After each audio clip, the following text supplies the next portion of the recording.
You know what's fascinating about living in general? You think there'd be some, pause moment, a moment where you could catch your breath and process what just happened before the next shit hits? Today alone, just today, we reported on a congresswoman being sprayed with a syringe, oil heists with Qatari bank accounts, the NRA turning on a Republican president, and Sauron literally putting his name on government savings accounts. Tomorrow we call this stability, and it's only Wednesday.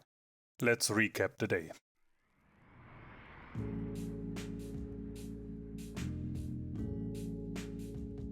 Welcome to Aardvarh After Dark on this beautiful Wednesday, the 28th of January 2026. This is the show where we look at today's news and ask the question nobody in power wants to answer. What the hell is going on? I am your host and my name is Aardvarh. Let's find out together.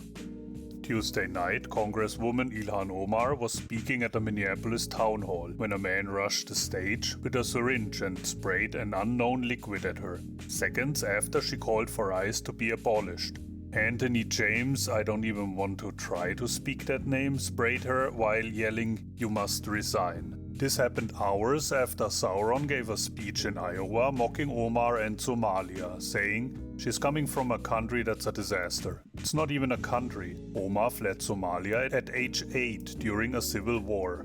And words don't stay words when they're spoken by people with audiences. So the president attacks her by name in the afternoon, and by evening someone's spraying her with chemicals at a town hall. And 3 days ago, Representative Maxwell Frost was punched in the face by a man who said Sauron was going to deport me. 2 members of Congress, 1 week, both attacked after Sauron targeted them. The rhetoric didn't stay on stage, it never does. This isn't coincidence, this is consequence. When the president dehumanizes people, his supporters take action. And tomorrow he'll attack her again, and the cycle continues. Something extraordinary happened Tuesday. Stephen Miller, the man who never admits fault, admitted ICE screwed up. "We are evaluating why the CBP team may not have been following that protocol," Miller said. Translation: they weren't supposed to shoot Alex Preddy, but they did anyway. If not following protocol had consequences, someone might actually be accountable. Monday night, Sauron held a 2-hour emergency meeting about the crisis. Miller, who runs immigration policy, was not invited, and Axios reported that anger is rising at Stephen Miller inside Trump's inner circle, with some blaming Miller for smearing Alex Preddy. They're turning on him. Turns out crafting disaster isn't the same as managing one. Meanwhile, Sauron told Fox about Bovino. He's very good, but he's a pretty out there kind of a guy, and maybe it wasn't good here. So, Miller gets iced out, Bovino gets demoted and blamed, but the policy continues. They're not fixing the problem, they're fixing the optics. The shootings continue, the raids continue, they're just being more careful about who they shoot on camera now. And remember when Sauron captured Venezuela's president and said we'd control their oil indefinitely? The administration has sold 500 million worth of Venezuelan oil, depositing proceeds in a Qatari bank account, controlled at Sauron's discretion. A Qatari bank account that Sauron controls. Sources told USA Today this is murky and ripe for corruption.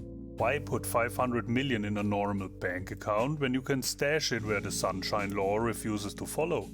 And Wednesday, Marco Rubio testified before Congress. He said, "We are prepared to use force to ensure maximum cooperation if other methods fail." Maximum cooperation. That is not diplomacy, that's extortion. And what are the key objectives? Opening Venezuela's energy to US companies, providing preferential access, using oil revenue to buy American goods, and ending subsidized oil to Cuba. They're not negotiating with Venezuela, they're itemizing it. So we invaded, captured their president, and now demand control of their oil, preferential treatment for our companies, and force them to buy our products.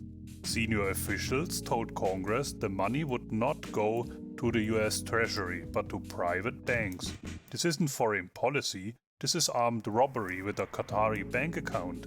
It's amazing how quickly liberation turns into invoicing. And while we are stealing Venezuelan oil, Sauron just threatened another war. A massive armada is heading to Iran. It is moving quickly with great power, enthusiasm and purpose, he posted Wednesday. Great enthusiasm.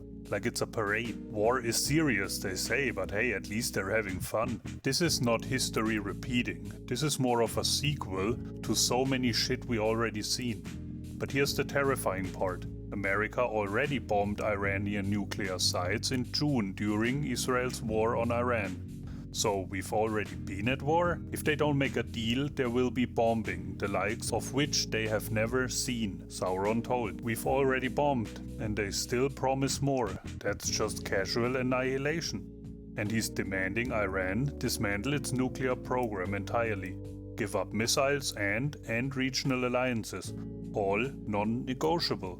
Red lines for Iran. Plus, he's proposing 25% tariffs on any country conducting business with Iran. So, we are threatening total destruction, economic blackmail and sending an armada, all while Minneapolis burns, citizens get shot and children get deported. What could possibly go wrong? They're escalating abroad to avoid accountability at home. And in case abandoning the Paris Agreement wasn't enough, EPA Administrator Lee Zeldin announced the biggest deregulatory action in US history. Zeldin says he wants to drive a dagger straight into the heart of what he calls climate change religion. Without it, the EPA has no authority to regulate emissions, and the EPA will no longer assign a dollar value to lives saved through environmental regulations. They're removing lives from cost-benefit analysis. Without the endangerment finding, emissions are free, and so are the deaths. We are assuming no harm. Not there is no harm, just assuming. They're also shuttering environmental justice offices that help communities disproportionately burdened with pollution. So, while LA burns and record heat kills thousands, we're gutting every protection built over 50 years. We're burning the planet, erasing protections, and calling it assumption. And tax season opened Monday, and Sauron wants you to know about a special opportunity. Babies born 2025 to 2028 can get $1,000 from the Treasury, deposited into a Sauron account. A Sauron account, government money, with his name. Contributions begin July 4th, America's 250th anniversary. We are branding America's birthday with Sauron. Independence Day is sponsored by his ego. Major companies including BlackRock, Uber and Robinhood are matching the $1,000 for employees' children. Corporations subsidizing a government program with Sauron's name. But here's the dark part. The IRS watchdog warned taxpayers could face greater challenges amid the agency's 27% workforce reduction. Customer service reps shrank 22%. Customer service shrank. Good luck cashing your branded baby check. The IRS is gutted, but has time for Sauron accounts? And families who don't file taxes won't get the money. The poorest families excluded. So, it's taxpayer money invested in Wall Street, managed by corporations, getting tax breaks, excludes the poor, and every contribution is branded with his name. In 18 years, a generation associates their savings with Sauron. That's not policy, that's propaganda with compound interest. And in case you have missed it, the NRA is turning on Sauron. Responsible voices should be awaiting investigation, not demonizing law-abiding citizens, the NRA posted. And you know what triggered this? Tuesday, Sauron said, "You can't have guns, you can't walk in with guns, you just can't. You can't have guns at a protest."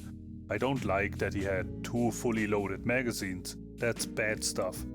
FBI Director Dead-Eye Patel said, "You cannot bring a firearm loaded with multiple magazines to any protest." Did they say that to Kyle Rittenhouse? Except Minnesota law says you can. Border Patrol Commander Bovino, "Those rights don't count when you riot and obstruct law enforcement. Those rights don't count. The Second Amendment doesn't count when federal agents decide." The NRA called this dangerous and wrong.